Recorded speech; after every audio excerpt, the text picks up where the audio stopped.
Bienvenidos amigos, bienvenidos a otra edición de Cámara del Crimen. Estamos como siempre con Miguel Mike Paradiso, que nos va a mostrar un aspecto de la, les voy a adelantar, de la historia que vamos a contar en el sillón. Uno de los aspectos de la faceta de esa historia la va a mostrar Miguel como solamente su arte puede desarrollar, puede mostrarlo. Bueno, estamos entonces empezando el programa con un tema, a ver, usted sabe que los políticos, la política, los políticos de carrera, los militantes, vamos a decir así, ¿cómo se empieza en esto? Y se empieza a militar, se va a las marchas, agrupaciones, se hace algún trabajo social, etcétera, ¿no? Bueno, muy bien. Es extraño relacionar a estos políticos o a esta gente que milita en política con actos sexuales. Usted los liga generalmente ¿con qué? Con corrupción administrativa, no con corrupción sexual, con corrupción administrativa. Es decir, meten la mano en la lata, lo que ya conocemos en este bendito país. ¿Sí? Muy bien. Acá no. Lo que le vamos a contar ahora tiene que ver con militantes políticos que usaban, no voy a decir de una, usaban las oficinas del Senado de la provincia de Buenos Aires para violar mujeres. ¿Sí escuchó bien? Usaban las oficinas del Senado de la provincia de Buenos Aires para violar mujeres, entre otras cosas. Es decir, además de eso, hacían otras cosas. ¿Quiénes eran las víctimas? ¿Quiénes son estos tipos que actualmente están presos? ¿De quiénes estamos hablando que usaron la política para beneficio personal, pero para un beneficio físico? ¿Se entiende? Todo después de la barrida.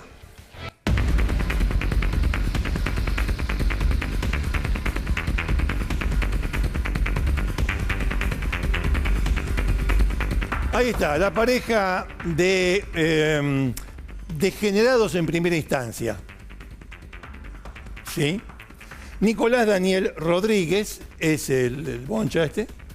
Nicolás Daniel Rodríguez y Daniela Silva Muñoz, encargada, entre otras cosas, de las cuestiones de género dentro de su agrupación política. Vamos a... Esto, mire, es como una... Es como la mamushka, la matrioshka, ¿vio? Agarra, saca una y hay otra dentro, saca la siguiente y hay otra dentro, y así. Usted va conociendo diferentes muñecas que están todas dentro de una más grande. Bueno, muy bien. O las cajas chinas, lo mismo. ¿Cuál es la primer mamushka con la que uno se encuentra en este caso?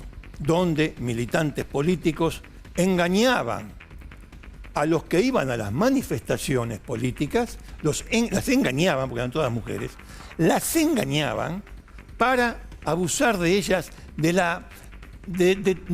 a ver, ¿cómo decirlo? Cortándolas con cuchillo, humillándolas, todas esas formas de infamia que se pueden cometer contra una mujer. Todo eso hacían estos dos.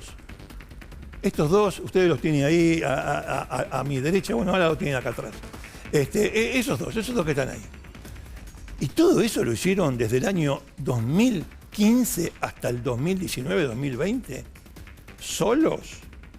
Vamos a hablar un poquito de dónde estaban metidos estos tipos. Nicolás Daniel Rodríguez hizo toda una carrera, empleado del Senado de la provincia de Buenos Aires. Empleado del Senado de la provincia de Buenos Aires. Hizo toda su carrera. Primero se acercó al Frente Unidos y Organizados. ¿Se acuerda de Frente Unidos y Organizados?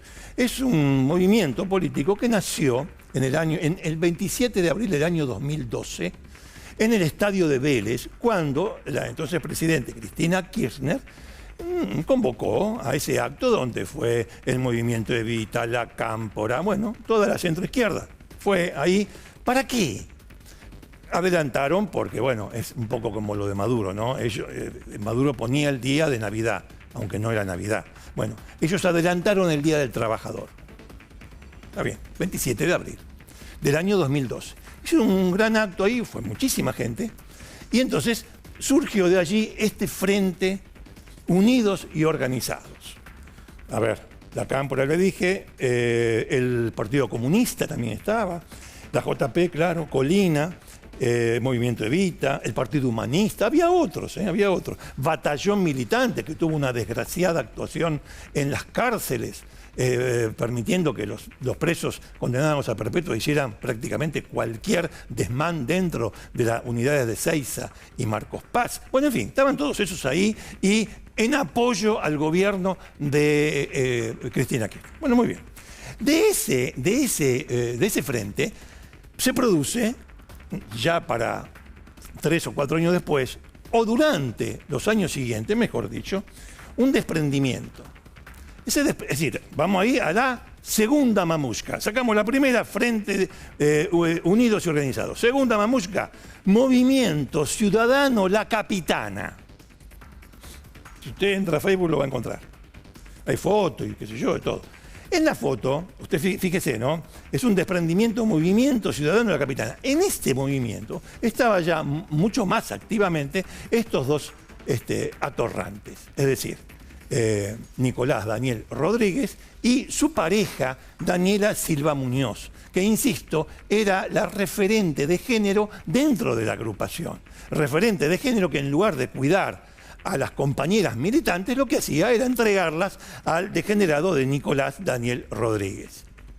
A otros, y mire, la investigación recién empieza. Bueno, sigamos. Segunda mamushka, Movimiento Ciudadano La Capitana, que se define como democrático, latinoamericanista, lo cual es, a ver, no existe Latinoamérica, porque nosotros no somos latinos, somos hispanos. Hispanoamericanos es una cosa. Latinoamérica, los franceses son latinos también, no tiene nada que ver.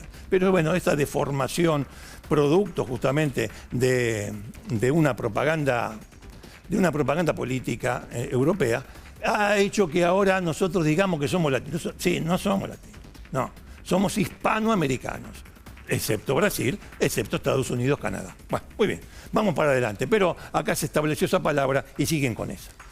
Movimiento Ciudadano. Ahora, en el Movimiento Ciudadano, este tipo, Rodríguez, que usted lo ve ahí en diferentes actos, atenti, tanto, ahora le cuento lo que hicieron, pero si yo no le doy un contexto acerca de quiénes son estos dos, no son dos descolgados que trabajaban no sé, de qué sé yo, de empleado de un banco y se les ocurrió salir a engañar chicas. No, lo hacían en un contexto determinado. Ellos, él y ella, engañaban a chicas de 18 años para adelante, a chicas que iban a las marchas políticas. Los movimientos, ¿vio? Cuando salen ahí a protestar o lo que sea. Bueno, hay mucha gente que estudia ciencia política, que quiere hacer una carrera en política, y bueno, es una manera de comenzar. Ahí se contactan y qué sé yo. Ahora le voy a decir enseguida cómo empezó con la primera. Con un caso testigo, vamos a decir así, que representa a todos los demás. Bueno, sigamos. Estábamos en Movimiento Ciudadano La Capitana. Ellos hacían esto. Por ejemplo, había una reunión, o había un acto, más que un acto, una charla, en el Senado de la Provincia de Buenos Aires. Fíjese bien la jurisdicción, Senado de la Provincia de Buenos Aires. Bueno, había una reunión donde venían politólogos a hablar con el público, ¿no? El público había una entrada gratis, se podía ir, qué sé yo, se copaba el cupo, valga el juego de palabras, y listo, ya está. Politólogo. Bueno, entonces va una chica que estudiaba ciencias políticas y le interesaba participar y militar. Bueno, tenía determinada idea y va a estas reuniones en el Senado. ¿Qué hacía Rodríguez? Juntaba los teléfonos de todos los que estaban ahí para armar, según decía, un grupo de WhatsApp. Bueno, ya tenía el teléfono de todo el mundo. A través de ese teléfono de todo el mundo, a esta chica en particular y a otras, les comenzaba a decir, te doy el schedule con las fechas de los siguientes actos, vamos a hacer tal trabajo en una villa, por ejemplo. Y entonces las animaba a participar.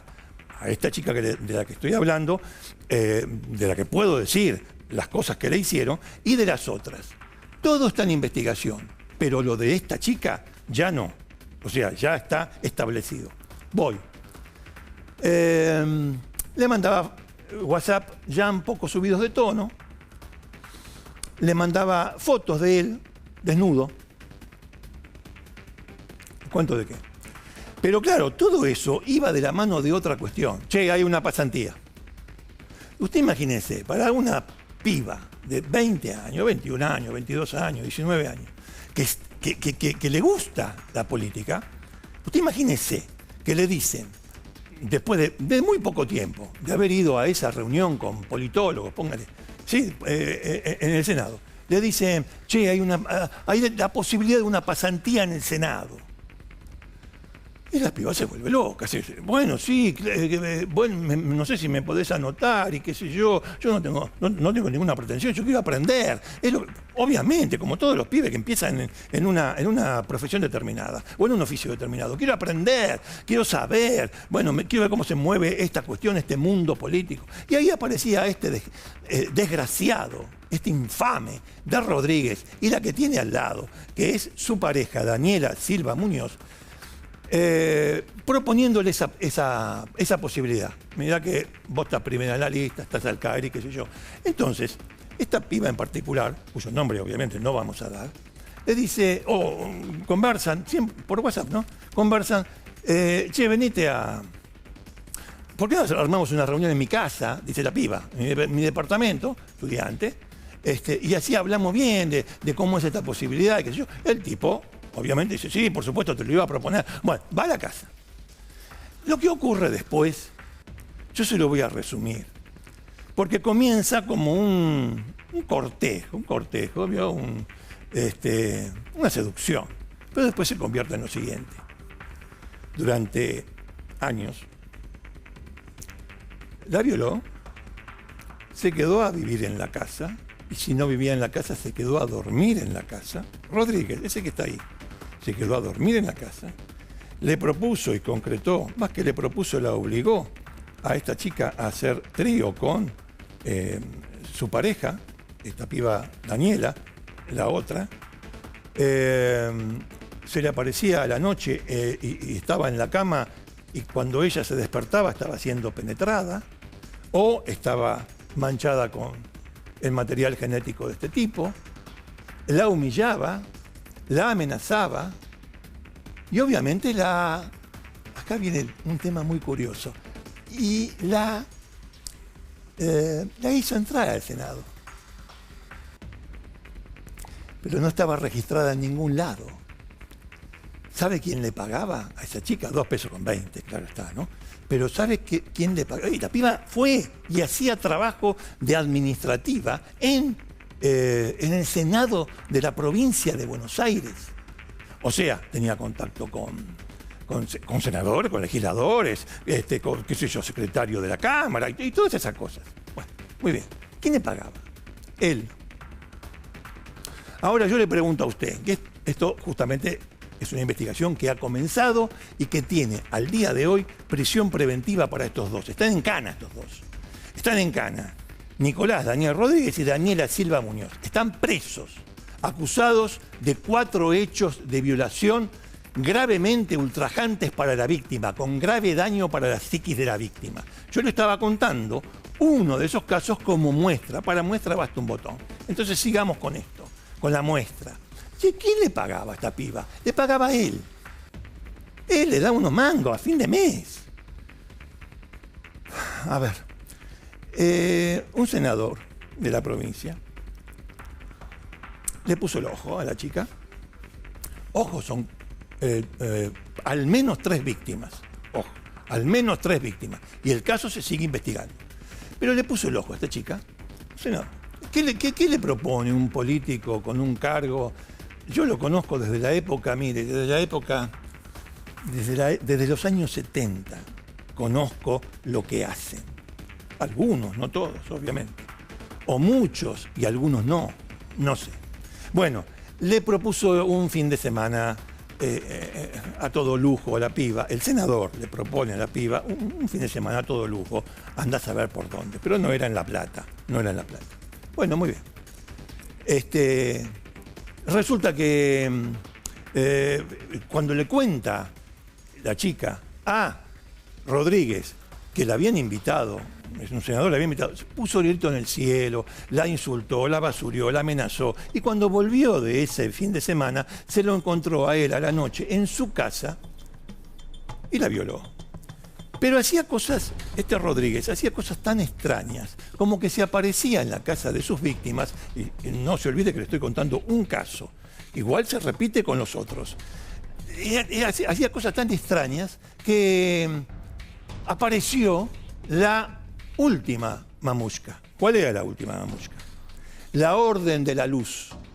El tipo, dentro de Unidos y Organizados, dentro del Movimiento Ciudadano de la Capitana, el tipo, para un grupo de mujeres, era el dios Kiei. Kiei. No existe en ningún lado, es un invento del tipo. Entonces decía, él y Daniela, su pareja, decían que él podía todo. Él podía todo y además podía comunicarse con los muertos y podía comunicarse con esencias que podían ser buenas o malas. Por ejemplo, a él lo apoderaba, siendo un dios, ¿no? Una forrada fenomenal, pero que servía, en el contexto de este ambiente político, servía para aplastar todavía más la vulnerabilidad laboral y también psíquica, podemos decir, de sus víctimas.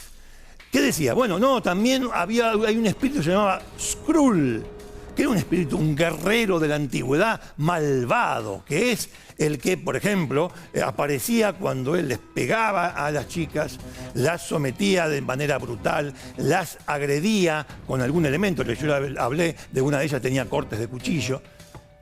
Skrull, toda una gran tontería, pero que a este tipo le funcionaba. De todas maneras, la Orden de la Luz, todo un verso fenomenal, del cual participaba Daniela. Daniela, la pareja de está actualmente presa, acusada de 2 hechos de violencia sexual, de abuso sexual, como partícipe necesaria. Sin su colaboración, las convencía de que tenía poderes. Un día se apareció en la casa de una de las víctimas,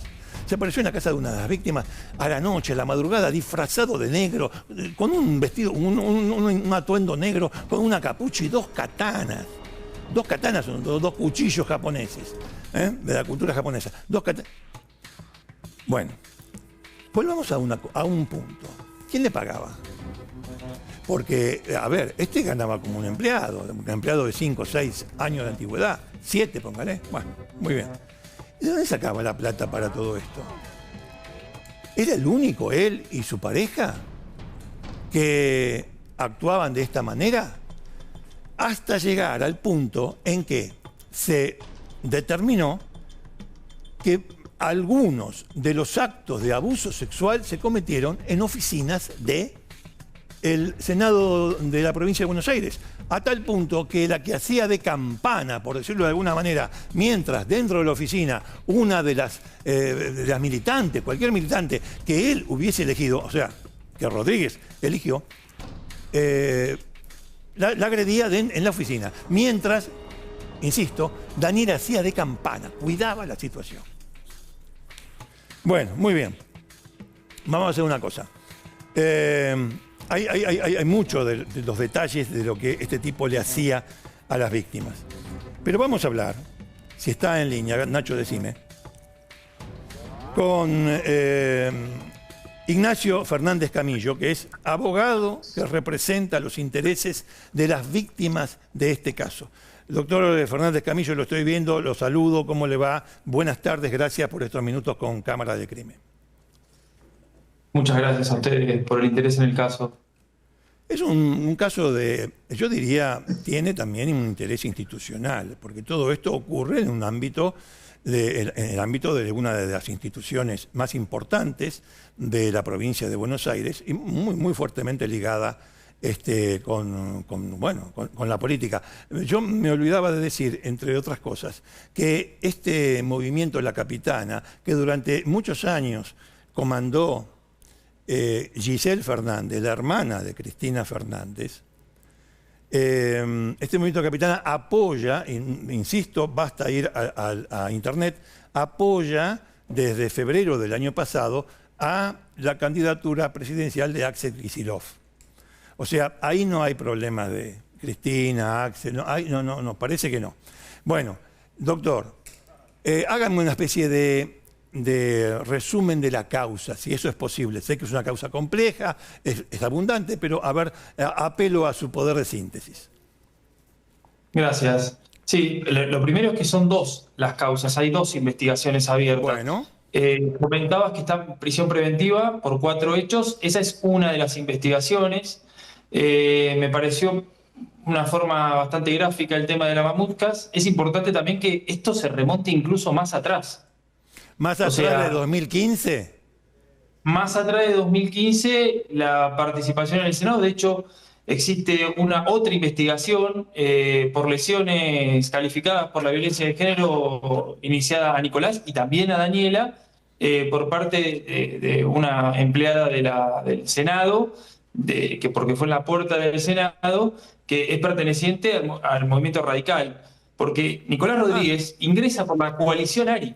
Digo, la Mamutzka es más atrás. Después pasa a estar con López Villa, que era un senador radical, hasta 2011, y después aparece en los espacios más de Gabriel Mariotto.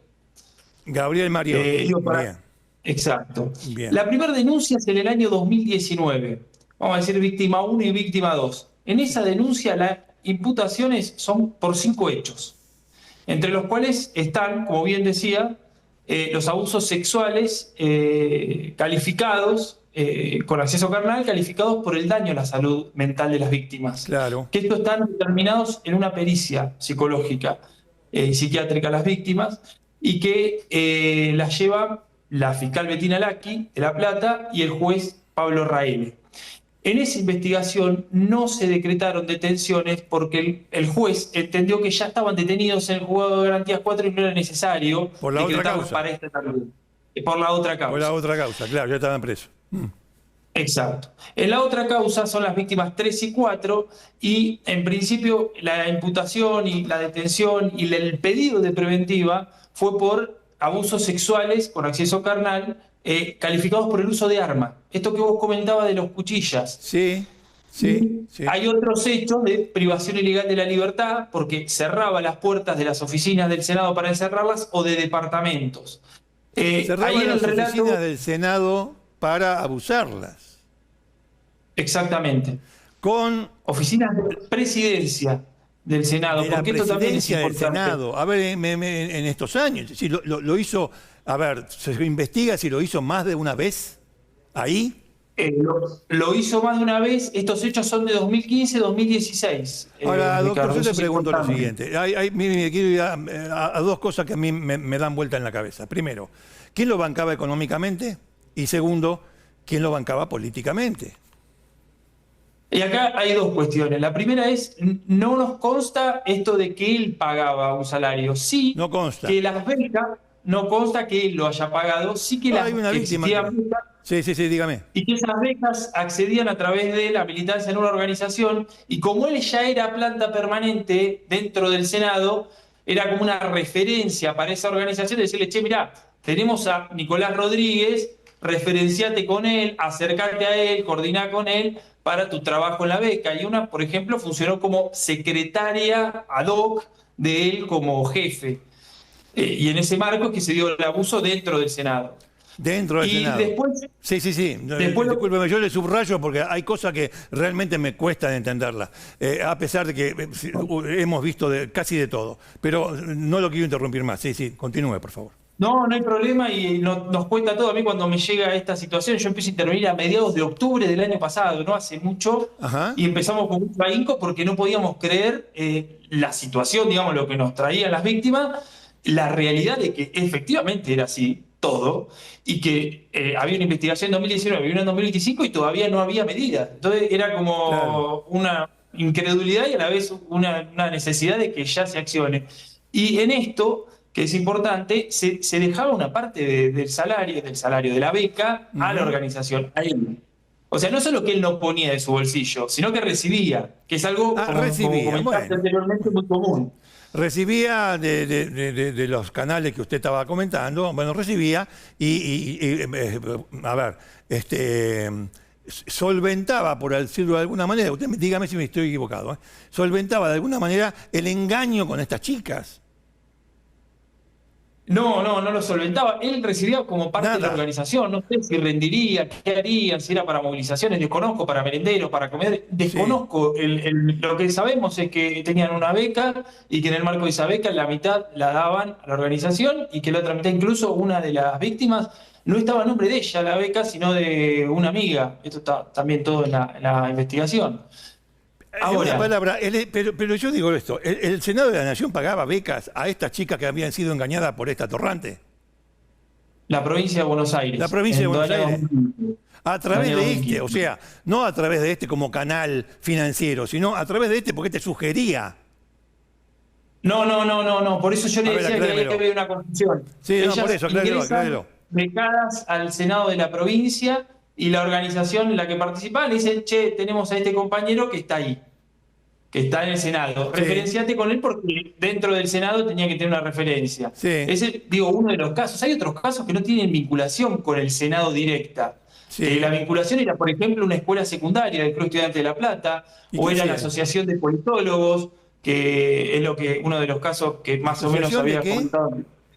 Politólogos de la provincia de Ah, Buenos Aires. politólogo, sí. Sí, sí, La sí. carrera de ciencias políticas no tiene colegio profesional y no Sí. tenía centro de estudiantes. Entonces lo que hicieron fue crear una asociación civil. En el marco de esa asociación civil, de la cual participaba, porque él es licenciado en ciencias políticas, un estudiante de ciencias políticas se acercó y así fue que él asumó, como bien ¿De qué comentaba. miércoles habrá servido ese título? Pero, le quería hacer una pregunta.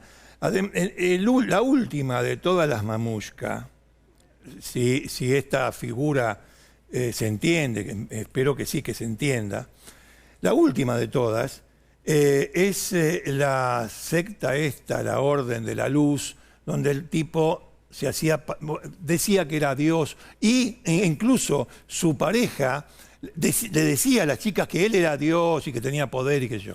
¿Es así esto? ¿Me lo explica un poco más?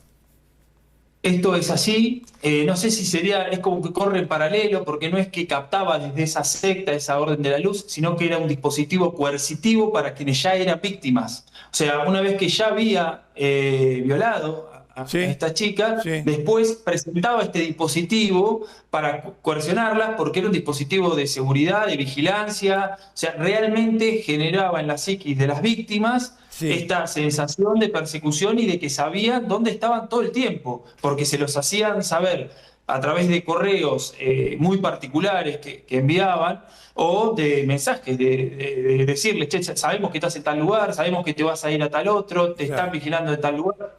Tremendo. Correos muy particulares, dijo usted, porque por el tono, por la escritura, por los términos, por eso. Sí, exactamente, eran A como ver, muy encriptados, groseros. muy claros.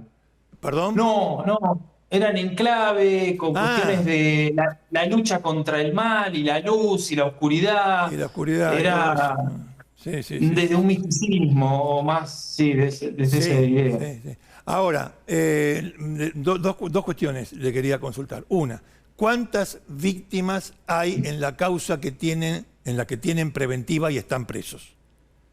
Dos víctimas con 4 hechos imputados. Con cuatro hechos. Cuatro hechos de abuso contra dos mujeres. ¿Sí? Sí. Bueno, en la otra causa, ¿cuántas víctimas hay? 5. Dos víctimas con 5 hechos. Dos víctimas con cinco hechos. Esa causa también ha avanzado, ¿no?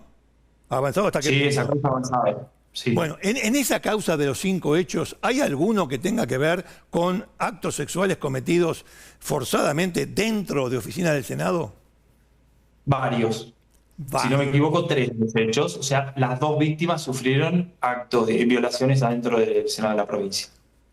Ahora, algunos de esos hechos en oficinas del Senado de la provincia de Buenos Aires eran de la presidencia del Senado, del cuerpo. ¿Sí? Así Es es. así. Ahora, una última, yo no lo había dicho porque, bueno, en verdad la cantidad de cuestiones son tales que hacer un pantallazo ahora frente al público, bueno, lleva a ir a los hechos más gruesos. Pero, ¿es verdad, doctor, que Rodríguez en algún momento, con alguna víctima, usted me lo va a precisar, bueno, se hacía pasar por sobrino de Cristina Elizabeth Fernández de Kirchner? Hay muchos relatos que aseguran que él se jactaba de ser el sobrino de Cristina Fernández, lo cual no está, no solo que no está probado, sino por lo cual no tuvo ninguna implicancia en la política, por lo menos no dejaba de ser un empleado del Senado. No dejaba de ser un empleado del Senado y un muchacho activo en las manifestaciones o en los actos. Nada más que eso. Irrelevante políticamente, ¿no? A ver, Nicolás Daniel Rodríguez, irrelevante políticamente, pero forma parte de un engranaje de la estructura política y a tal punto que, bueno, sí es empleado del Senado. El autor hasta ahora, el tipo que recibió la prisión preventiva y su pareja Daniela Silva Muñoz, sí son empleados del Senado, o uno sí y otro no. Son empleado del Senado. La particularidad con Nicolás Rodríguez es que él es empleado de planta permanente con la mayor categoría dentro de presidencia. Usted sabrá, Ricardo, que la presidencia de las cámaras es muy particular porque es de acuerdo a los tiempos políticos Sí. y una planta permanente en presidencia por lo menos resuena. Y como decía, estos hechos fueron en 2015, 2016. No Sí. quita esta circunstancia temporal que uno espera de las instituciones que estuvieron involucradas o en las que sucedieron este tipo de delitos, que se expidan, digo, que algo tendrían que estar diciendo, Bueno, ahí ¿no? está, a eso quería ir. ¿Usted cree que este tipo, porque es del año 2015, hace unos cuantos años, ¿no? ¿Tuvo cobertura política? ¿Se sabía? Sí, yo sé que es dificilísimo de probar, pero por un momento haga pie en la profesión de abogado, pero también como si le hablara a una tribuna pública que de derecho no entiende nada. Después de tantos años, nadie en la política, en el Senado, políticos, legisladores, sabían. No sabía, nadie nunca supo nada. Le cierra. No, eso sin dudas que no cierra y sabemos que no es así, que el conocimiento, al menos de las denuncias o de que existían mujeres que decían haber sido víctimas, existía. Ahora, no tenemos ni cerca No, aprobada está una bien. cobertura, sí Está bien. tenemos una línea de investigación al respecto porque creemos que puede haber un encubrimiento. No lo vemos tanto del lado del Senado de la provincia porque, como le decía, el Senado se vive renovando. Sí. Y no tiene nada que ver la gestión actual con lo que fue, que de hecho tuvo en el medio otras dos gestiones que no tienen vinculación con la que existía en 2015. Pero el mecanismo y las maniobras seguían existiendo y siempre eran más o menos las mismas, ¿no? Más o menos, sí, en el Sí, Senado y fuera del Senado, porque hay testimonios hay la denuncia, ¿no? De más de una chica que se aparecía en la casa de ellas a cualquier hora y hacía lo que quería y las forzaba y las agredía, etcétera, etcétera. No, tenemos claro eso. Bueno, la última pregunta, doctor. ¿Cómo siguen estas dos causas por abusos sexuales de un militante político empleado del Senado, cometidas algunas en el Senado? ¿Cómo sigue? actualmente están dispuestas varias medidas de prueba, entre ellas psicológico y psiquiátrico, a los imputados detenidos para fines de marzo. Hay apertura de dispositivos electrónicos que se secuestraron, celulares, tablets, computadoras, Hablando de eso, doctor, que disculpe que lo interrumpa ahí. ¿Es verdad no. que Rodríguez dio una clave de su teléfono celular falsa y entorpeció con eso la investigación y el juez Masi, si mal no recuerdo, Juan Pablo, lo tomó como un agravante genérica? Eso es así, lo tomó como, no como un agravante, sino como un peligro procesal O concreto. peligro por eso. Porque No, cuando, está bien, porque estamos en otra etapa, la etapa inicial del proceso. Está muy bien, sí, está bien. Bueno, eso fue así entonces.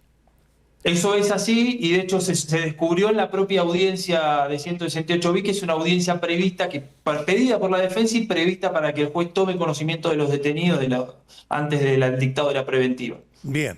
Doctor, yo le agradezco mucho estos instantes con TN. Realmente para mí es de una gravedad muy alta. Es muy grave esto. Porque en un lugar donde obviamente no debería pasar, se manejó el presunto autor de todo esto, porque todavía no está condenado, la bestia esta, el presunto autor de todo esto se manejó como pez en el agua. Era así. E hizo ver a los demás que, bueno, debían ser sometidos, o sometidas, porque eran todas mujeres, debían ser sometidas. Doctor, le agradezco mucho, vamos a continuar el caso desde ya y seguramente lo volveremos a contactar. Muy amable. A disposición, muchas gracias a ustedes. Bueno, el fin de semana. Gracias, igualmente. Bueno, amigos, ¿se acuerdan de Guasora? ¿Se acuerdan de Guasora? El tipo que fue precandidato a diputado en la lista de Guillermo Moreno. Moreno varias veces condenado.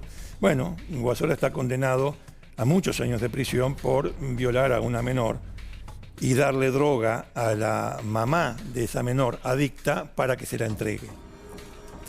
¿Ustedes se acuerdan de Germán Quisca, de Misiones, senador nacional, preso por tener pornografía infantil para distribuir? ¿Usted se acuerda de Alperovich? Bueno, sí, está preso por violar a su sobrina. Claro que esa detención es casi un lujo, ¿no? Está en una torre de Puerto Madero. En fin, se suma este caso.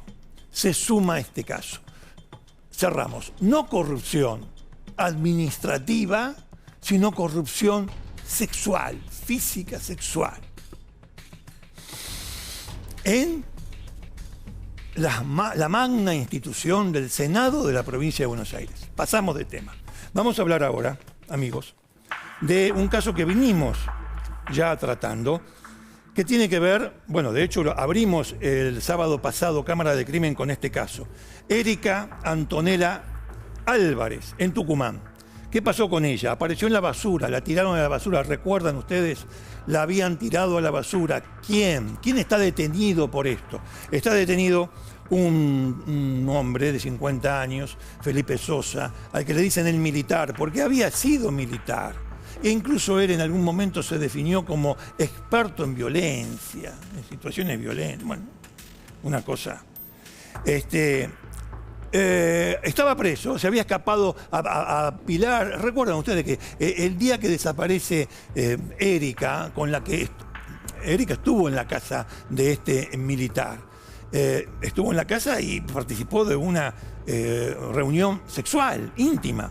Estamos hablando, toda la gente mayor participó de esa reunión. Bueno, después, al desaparecer Erika, su cuerpo es encontrado en un basural. Él compra una moto, tenía una moto, pero compra una moto nueva y se viene para la capital. Para Pilar. Y en Pilar, después de un seguimiento, lo detiene la Policía Federal y lo manda de vuelta a Tucumán, ahora está preso. Y la camioneta que él utilizaba normalmente, la escondieron por un tiempo hasta que la encontraron. Bueno, hay una novedad en este caso, y es que en la fiesta o en las reuniones sexuales que hacía este hombre en su casa, también participaba su novia, Justina Gordillo. Justina Gordillo, te fíjese esto, tal vez todo tenga que ver con todo, yo no lo sé, yo en realidad no sé nada. Pero Justina Gordillo es empleada, más que empleada, tiene un cargo judicial en la Corte, en el Tribunal Superior de Justicia de Tucumán. Sería, popularmente dicho, o vulgarmente dicho, la Corte Tucumana, la Corte de Justicia de Tucumán. Es prosecretaria judicial y hace tareas más que nada administrativas. Dicen que no tiene que ver con los expedientes, sino que ella se encarga de licencias, pero trabaja codo a codo con los miembros de la Corte. Dicen que ella llega a ese cargo de la mano de uno de los jueces de la Corte de Tucumán, de apellido Estofán. Ella asciende porque Estofán la promueve Esto fue muy amigo de Alperovich. Miren, estábamos hablando recién de Alperovich, muy amigo de Alperovich. La promueve. Y ahora Justina Gordillo está presa por ayudar, en principio, se sigue investigando, ayudar a este Felipe Sosa, el militar, ayudarlo a encubrir el crimen de Erika Antonella Álvarez. Vamos a una barrida y seguimos con esto.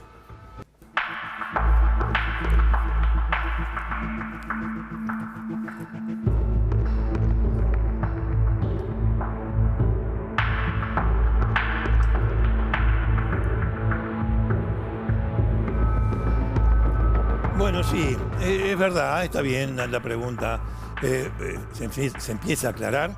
Hay imágenes muy graves para la situación de ella, de Justina Gordillo, en lo que pasó aquella noche del 8 de enero pasado de este año, en la casa o en los alrededores de la casa de este hombre detenido, de Felipe Sosa. Hay imágenes, algunas de ellas las vamos a poner ya, y esta es la detención de Justina Gordillo. Ahí la ven ustedes cuando la policía le coloca el chaleco antibalas. Nosotros habíamos mencionado la posibilidad de que esta mujer, que era investigada el sábado pasado cuando nosotros dimos el caso o hablamos del caso por primera vez, mencionamos esa posibilidad de que la situación de ella podría agravarse. Bueno, de hecho se agravó. Para el sábado pasado podría, ahora no, se agravó directamente.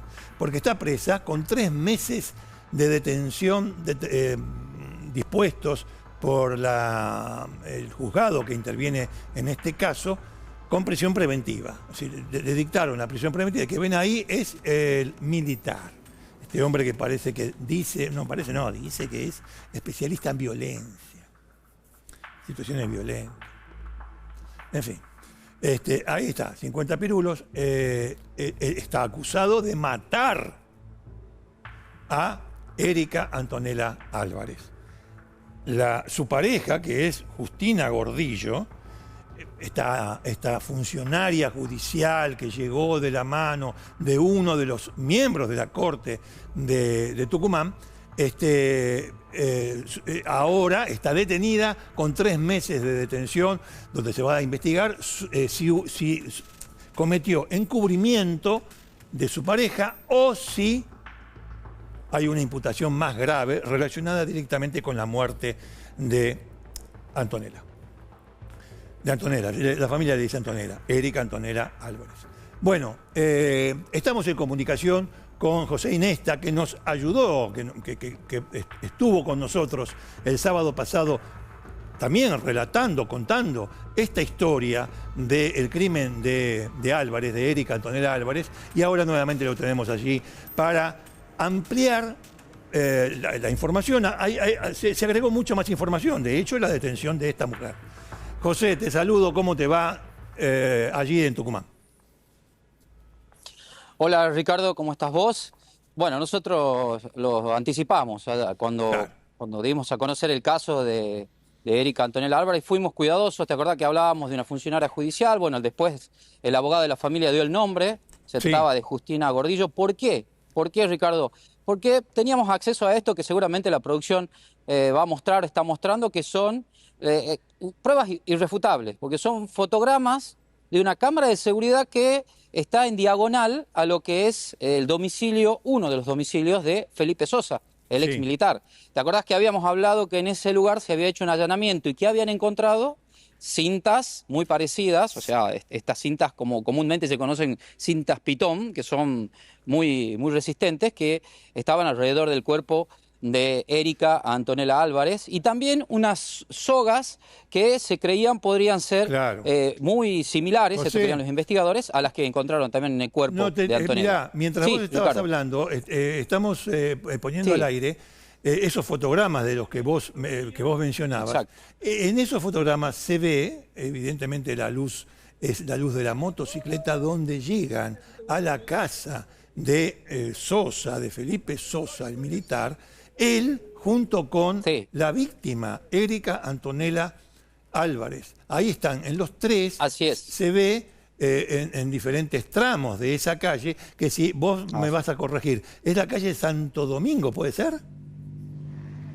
Calle Santo Domingo al 1100. Al 1100, ¿Y sabés bueno. qué les costó? Les costó Sí, sí, sí. identificar a Antonella, porque viste que se la ve de espalda. Claro.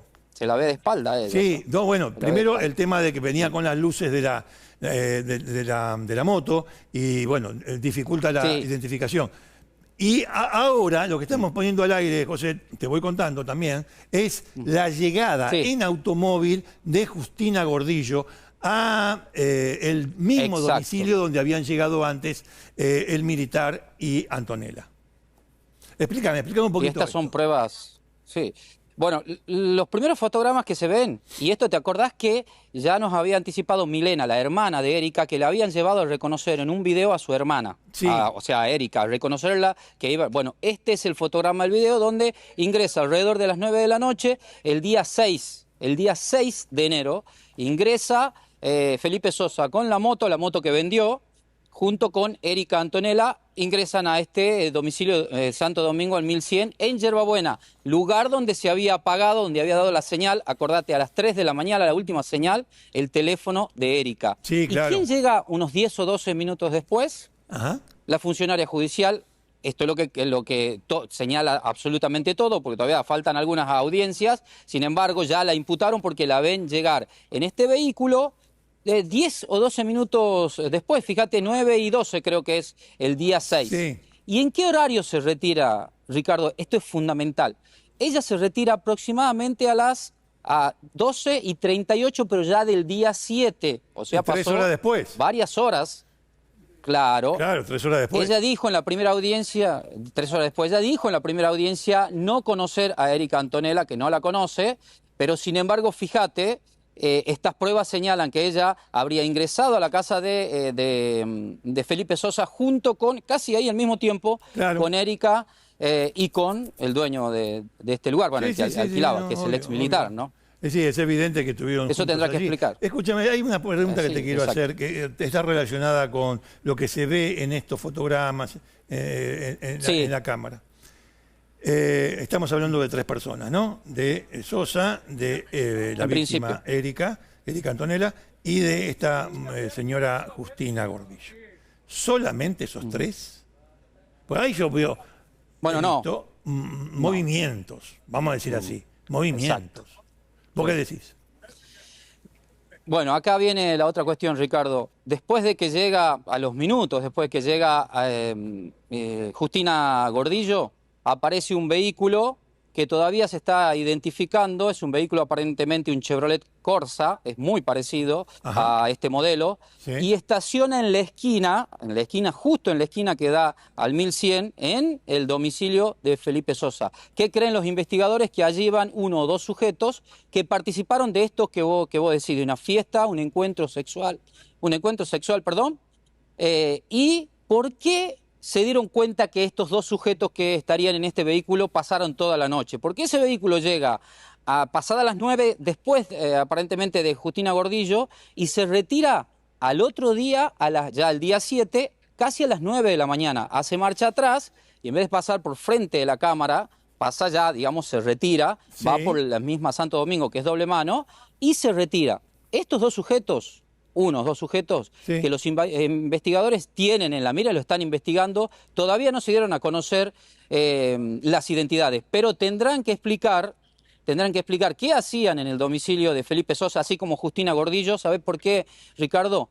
Porque la data de muerte de esta jovencita es justamente entre 30 y 40 horas de cuando fue allá en el basural. Sí. Ella fue allá el día 8 a las 4 de la tarde. Bueno, si contamos 30 o 40 horas, coincide aproximadamente por este horario, y hay muchas dudas. Claro. Bueno, hay una hipótesis. Hay una Claro. hipótesis de parte del fiscal Gallo ahora, de que en esa fiesta Sí. sucedió lo que venimos diciendo, el femicidio de Erika Antonella Álvarez, en apariencia. Te entiendo.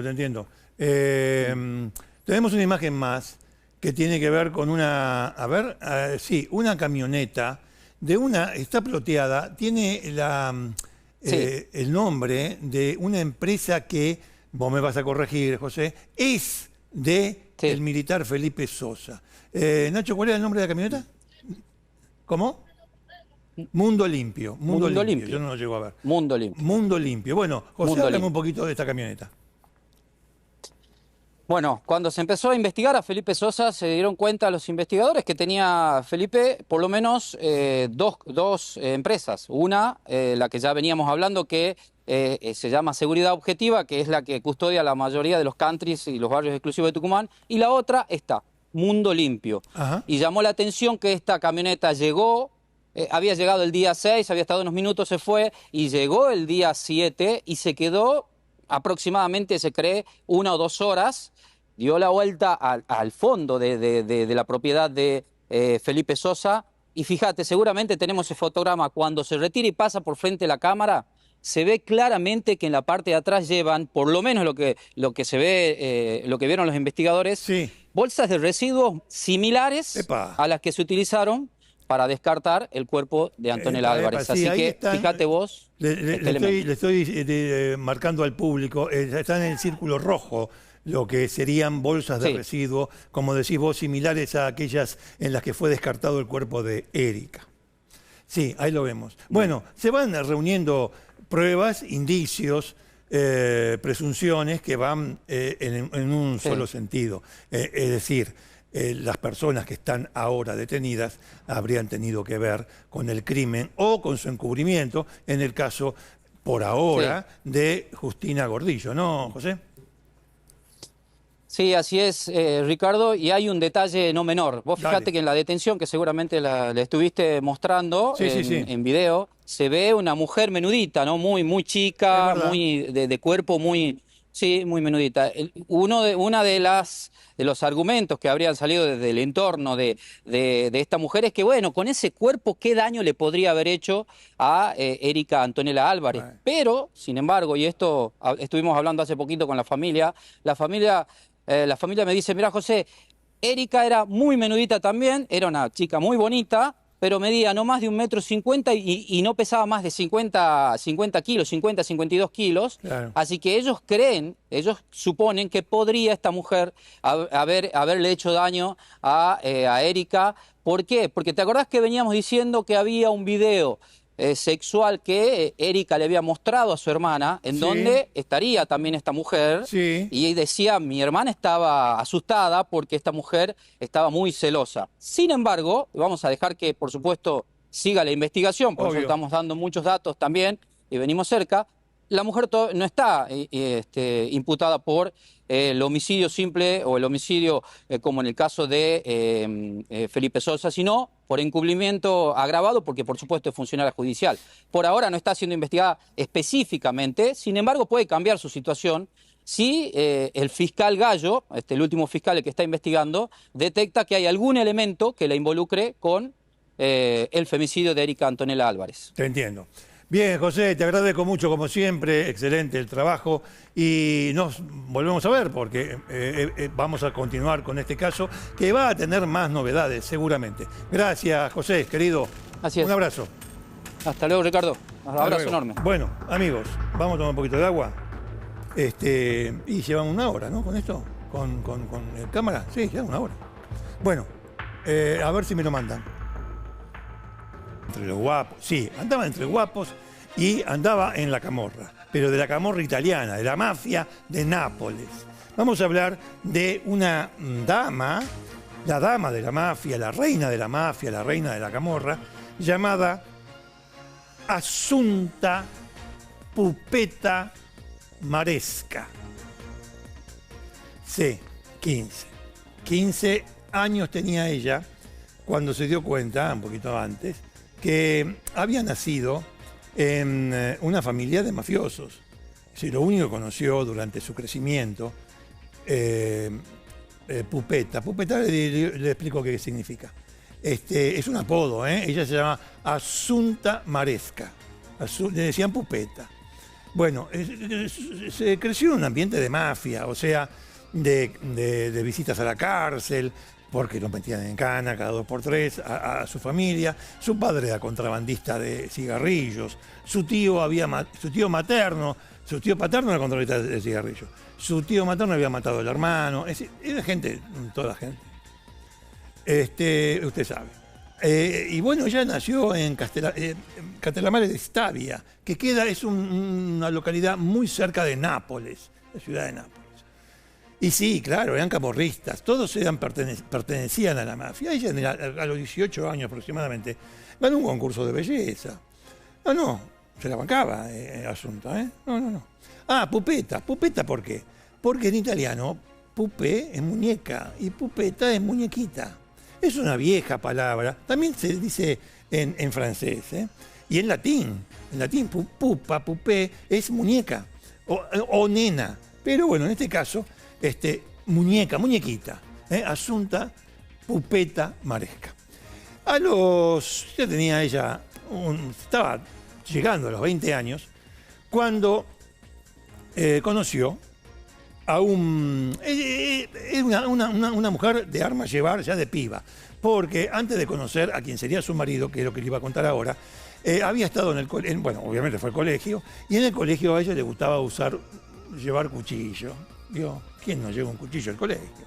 Bueno, llevaba el cuchillo ahí, y una peleita eran chicos de 12 años, 13. Bueno, una peleita con un compañerito y lo tajeó todo. Claro, un gran escándalo, pero no pasó nada con ella. No hubo ninguna consecuencia. Nada, ni siquiera la cambiaron de colegio, porque cuando salió del hospital el nene agredido, le preguntó a la policía, bueno, vas a hacer una denuncia, tenés que declarar. No, ni él ni la familia del pibe. No, yo no quiero saber nada, no, está todo bien. Yo te diría casi como que me caí. Bueno, en fin, eso es el temor que le tenían a los Maresca, ¿no? Bueno, como les decía, ella ya llegando a los 20 años conoce a un hombre, Pasquale Simonetti.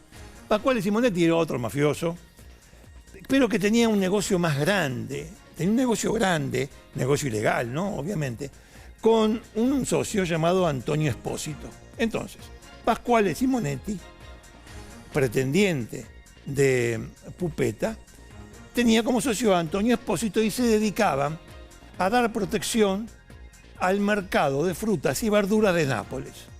Nada menos que frutas y verduras. En Nápoles. ¿Por qué? Entonces, los tipos exigían un pago a cambio de protección. Pero a protegerse ¿de qué? De ellos. Que si no le pagaba te rompían la cabeza. O te desmantelaban el negocio. O le ponían una bomba. O le mataban a tu familia. Algo. Entonces, Simonetti y Espósito vivían de eso. Hasta ellos ponían, tal era su influencia en el mercado, que hasta ellos imponían los precios, ¿no? Los precios de la fruta y la verdura. Bueno, en fin, un negocio bárbaro, ilegal, infame, pero muy redituable, como muchos negocios ilegales, como todo negocio ilegal. Bueno, volvamos a esto. Resulta que Simonetti, antes de conocer a Pupetta, acá es cuando se casan, ¿vio?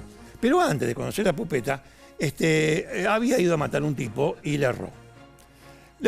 Lo hubiese acertado o no, un ajuste de cuenta entre mafiosos. Simonetti era un guapo. Guapo, también Espósito, su socio. ¿Qué es guapo? Con doble P, guapo. ¿Qué es? No es decir, un hombre de arrojo, valiente. No.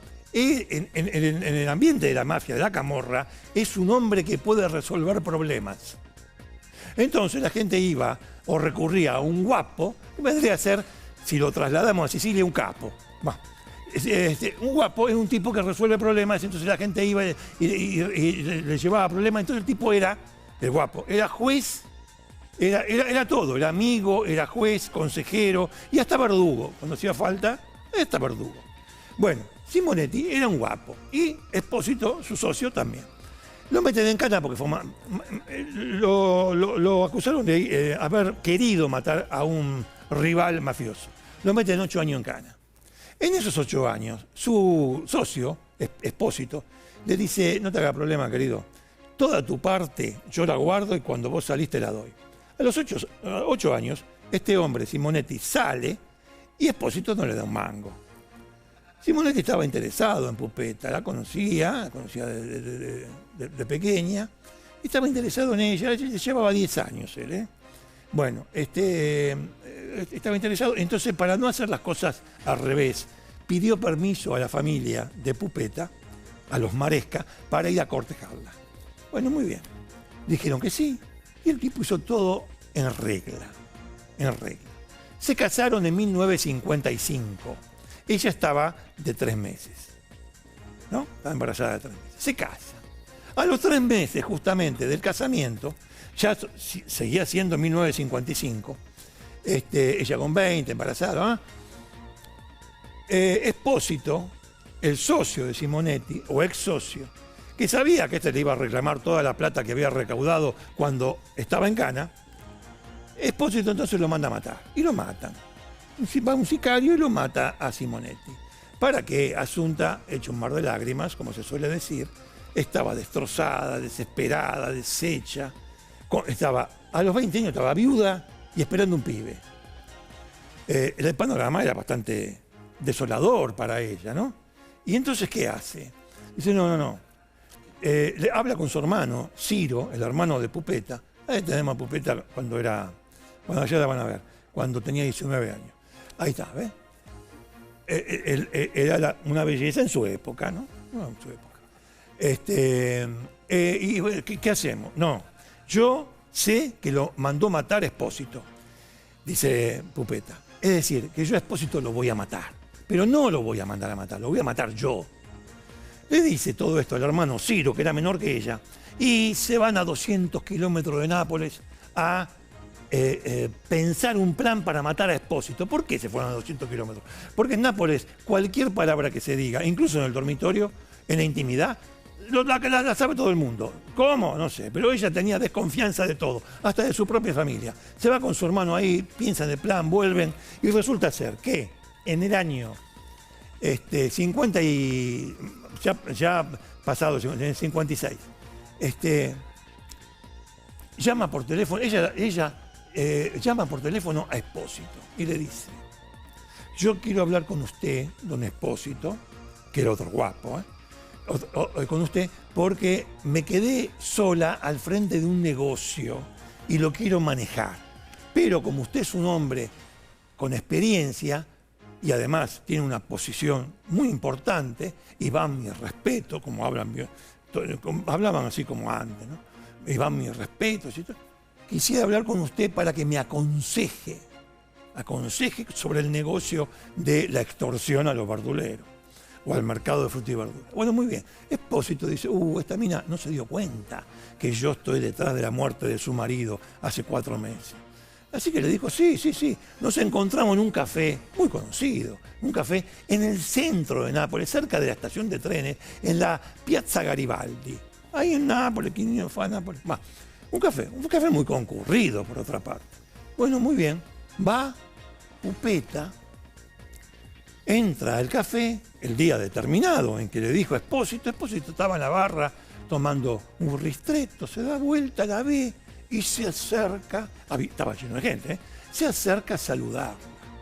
Le dice, le da la mano, le dice, bueno, la saluda, le da la mano. Ella le da la mano, y como le da la mano, cuando la saca la mano, la mete en su bolso, lleva un bolso, saca un revólver, una Smith & Wesson, y le pega todo el tambor. Le pega todo, no sé. 29 tiros. El cadáver de Espósito tenía 29 tiros. Escúcheme una cosa, ni es pistola, ni revólver, no hay uno con 29 tiros.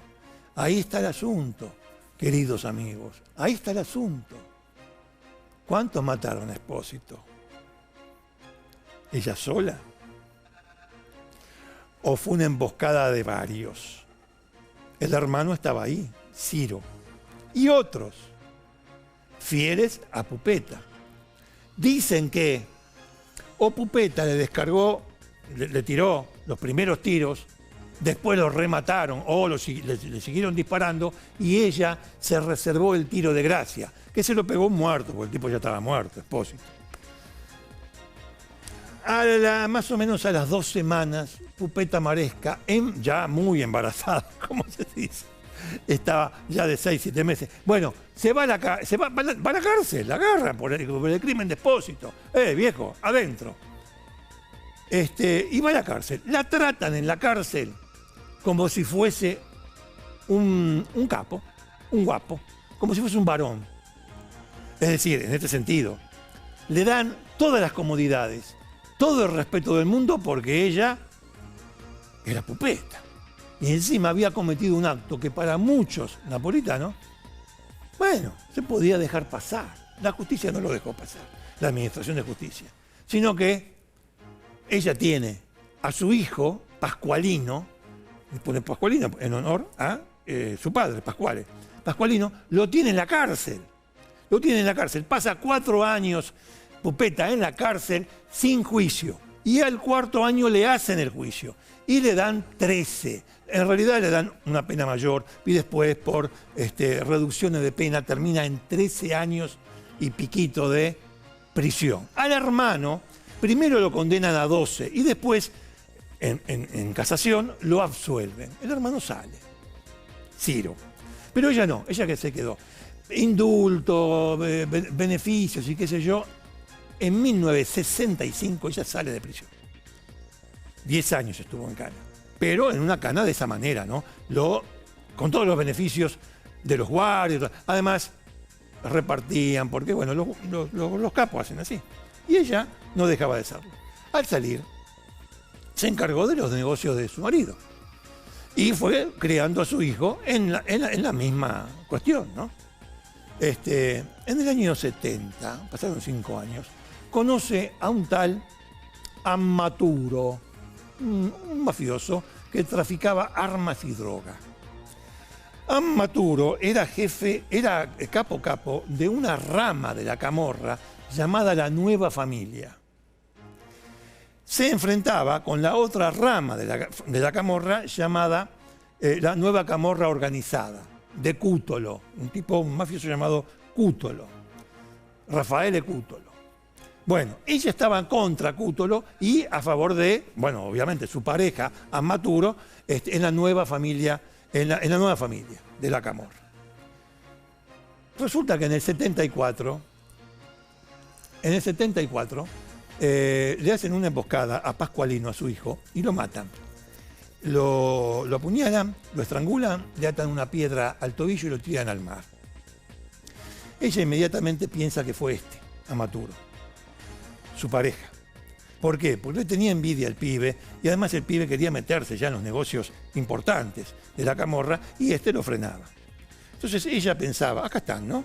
Pupeta y su segunda pareja, con la que nunca se casó, pero convivió muchos años, Amaturo. Bueno, resulta que ella creía que era Amaturo.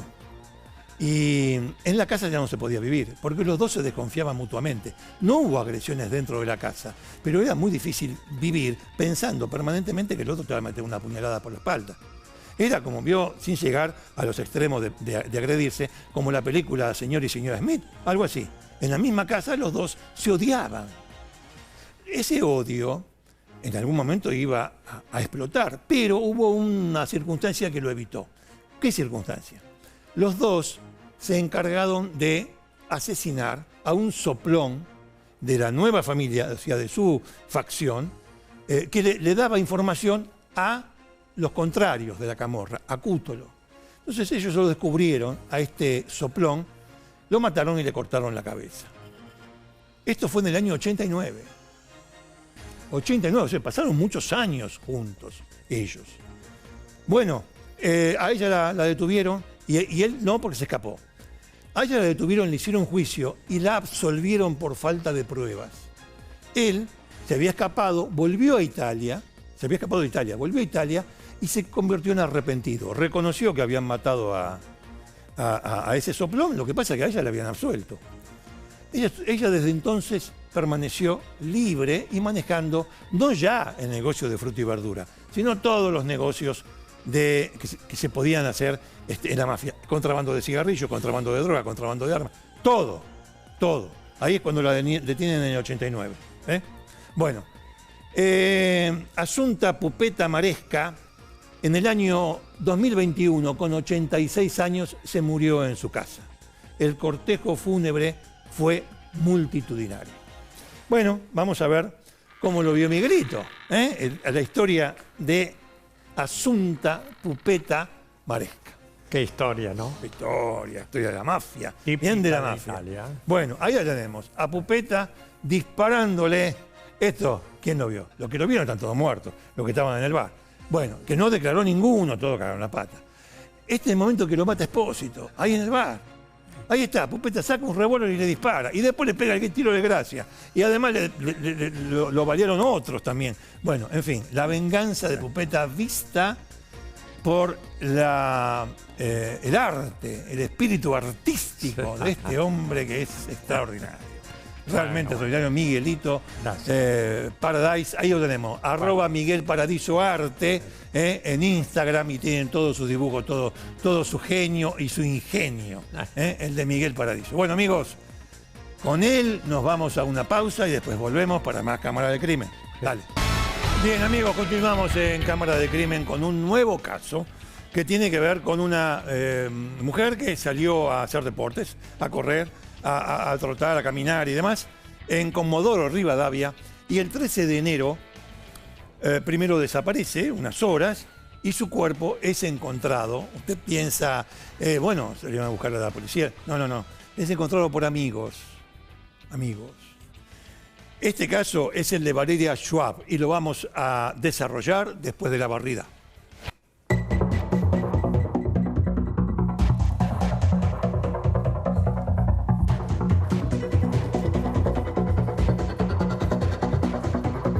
Bueno, muy bien. Esta mujer, 38 años, salió a hacer lo que hacía siempre. Una mujer deportista, había trabajado en YPF, ya no, pero había estado muchos años en el tema petrolero. Y nada, el 13 sale a caminar, sale a trotar. Era muy deportista, le gustaba. Y bueno, siempre estaba en contacto o con sus amigos o con su hermana, Jessica. La última vez que se manda un WhatsApp con Jessica es para indicarle más o menos por dónde andaba. Ella le dice, por el cementerio viejo estoy. Bueno, antes de salir a trotar, la hermana le había dicho, che, ¿podemos comer? No, bueno, voy a comer con un novio, voy a comer con mi novio, después. Pero bueno, los amigos, también se mensajeaba con los amigos, hasta que dejó de hacerlo. Y era muy extraño que dejara de hacerlo, porque la zona donde fue a trotar no es una zona, mire, ahí está, es un acantilado, no es una zona iluminada de Comodoro, no es una zona que tenga cámaras, hay alguna que otra perdida por ahí, pero no en ese lugar. Entonces, a ver, es un reclamo que siempre hicieron, o que hicieron, mejor dicho, sobre muchos vecinos del lugar. Escúchame, acá vienen muchos deportistas, o mucha gente adicta al deporte, que quiere mantener el físico y todo eso, y viene, corre, qué sé yo, hace caminatas y demás, y poneme una luz, hermano, una luz. Bueno, no había. Y estaba dando vueltas, digo, estaba practicando, estaba corriendo por allí cuando no se supo nada más de ella. La cana, bien gracias, cuando avisan, la cana, bien gracias, y los propios amigos salen a buscarla. Y encuentran su cuerpo, lamentablemente. Primero una zapatilla y después el cuerpo el cadáver de Valeria. Hubo una especie de indolencia en la investigación. No es la primera vez que lo vemos, no es la primera vez que lo decimos, pero este es un nuevo caso donde, y bueno, vamos a ver. Estamos en comunicación con Jessica, justamente, que es la hermana de Valeria, para darle un impulso a esto. ¿Por qué no? Sí, le vamos a dar un impulso a esta investigación que desde el 13 de enero, y ahí anda, medio ciega, con pocos avances. Vamos a ver si Jessica, que ya nos está escuchando, lo convalida y nos cuenta un poco más acerca de cómo fue aquella noche y qué se hizo después para lograr explicar este ataque que terminó con la vida de su hermana. Jessica, muy amable, mucho gusto, y bueno, gracias por estos minutos con Cámara de Crimen. ¿Qué pasó esa noche? Hola, ¿cómo les va? ¿Qué dice? Bueno, mi hermana salió a caminar como todas las noches, era parte de su entrenamiento. Claro. Cuando estaba volviendo de caminar, mandó un mensaje que estaba llegando al Chalet Huergo, cerca del cementerio viejo, claramente. Ah, Sí, sí, es ahí nomás. sí, sí, sí, sí. Y bueno, y nunca más nos contestó un mensaje. Cuando a la media hora ya no nos contestaba, salimos a buscarla porque nos ¿Salió usted pareció y los raro. amigos? Sí, en primer lugar salí con o sea, yo y el novio de ella y yo, Ay, no, sí. cada uno por su lugar, y después los amigos de ella, ni bien yo me di cuenta que no estaba respondiendo, le mando un mensaje a los amigos y entre ellos se empezaron a comunicar y empezaron a ir al lugar. Le quiero hacer Eh, esta consulta. La policía, ustedes hicieron la denuncia a la policía, el aviso. Sí, yo en primer lugar salí de mi casa, vivo en el 3, pasé por la comisaría de mi barrio, de ahí me derivaron a la comisaría del centro me derivan a Bueno, búsqueda de personas, bueno, antes de ir a búsqueda de personas me di una vuelta por el lugar, estaba sola, oscuro el lugar, me dio miedo, voy a buscar a mi mamá para poder ir a hacer la denuncia de búsqueda de personas, para esto ya los amigos estaban en el lugar pero ahí buscándola. está, Jessica, usted lo dice muy bien. Se perdió un tiempo precioso. Anda acá, anda allá, anda del otro lado. No, no, no, no, no debería ser así. A tal punto que se da esta situación tan particular de los amigos que descubren a Valeria antes que la policía haga nada. Le quiero decir esto. Han pasado unos días, una semana, mejor dicho, desde entonces. ¿A usted le informaron cómo la mataron a su hermana? Perdón que sea tan duro o tan directo, pero bueno, No, la autopsia es preliminar, sería como no está completa. no está completa, Bien. faltan estudios complementarios. Sí, complementarios, claro. Bien, pero ¿le adelantaron algo sobre En la el maniobra? certificado, claro, en el certificado de defunción dice muerte por asfixia y en estudio médico forense, entre paréntesis. Claro, todavía están con los estudios complementarios. Le decía, ¿hay alguna sospecha de abuso sexual? Todavía no me lo dijeron a eso. Bien. ¿Y tienen ustedes o la justicia les comentó si hay algún sospechoso? No, en primer medida pensaban que sí, pero no, hasta ahora no me dijeron nada. No hay, como no está el ADN, no me dan respuestas. ¿Había material genético debajo de las uñas de su hermana? Sí, Ah, bueno, bueno. Esto es claro, entre otros estudios también falta el de ADN, como decía usted.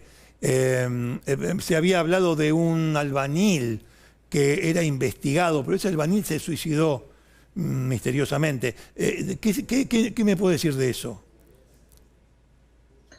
eh, la fiscalía salió a desmentir en estos dichos porque, bueno, un medio de acá de Comodoro había Sí. publicado la imagen de esa persona. Lo que yo tengo entendido es que Fiscalía en su página oficial desmintió esto. Bien, entonces, no hay nada todavía acerca de presuntos sospechosos. Y todavía, insisto con el todavía, falta la autopsia completa para determinar o para verificar si fue asfixia y si hubo algún otro tipo de agresión contra el cuerpo. ¿Es así? Sí, es así. Bien. Ha pasado mucho tiempo, ¿no? Esperemos que esto pronto tenga algún resultado o una nueva información, quiero decir, que pueda llevar al esclarecimiento. Yo le agradezco mucho estos instantes con Cámara de Crimen. Vamos a continuar con este caso y bueno, espero que la próxima vez que nos veamos ya haya más información para dar. Muchísimas gracias, Jessica. De nada, gracias a ustedes. Bien, amigos, vamos a continuar con el caso de Schwab, donde hay muy poco. Vamos a un corte y volvemos.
Bien, amigos, llegamos al final de Cámara de Crimen. Sí, ya sé. Hay muchos que me están diciendo media hora más. No, 1 hora y media. Basta. Escuchen, los libros de Hammurabi. Atenti, la familia de Palma, que edita los libros de derecho de la editorial Hammurabi. Entonces, les mandamos un saludo muy grande. Ustedes saben que pueden ir a Talcahuano 440 y decir, vengo de parte de Nacho. ¿Quién es Nacho? No, Nacho, productor de Cámara de Crimen. No, vengo de parte de Canaletti, es el señor ese mayor que está en la televisión.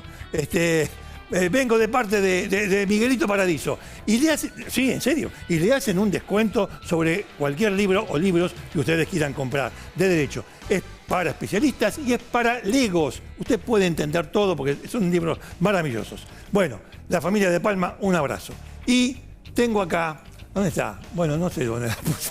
Acá, la Casa de la Lapicera de Carlos y Elsa. Ah, el martes voy, ¿eh? ¿El martes 10? Sí, tengo que ir. Bueno, escuchá, la Casa de la Lapicera, obviamente, la pluma, como siempre, yo uso pluma porque soy una persona mayor. Uso la pluma. Bueno, Carlos y Elsa, Suipacha 245, local 2. 245. Un gran saludo para los dos. Las mejores lapiceras de todas las marcas. Arreglan lapiceras, graban lapiceras. Una maravilla. Lapicera, bolígrafo, pluma fuente, lo que venga. Bueno, muy buenos.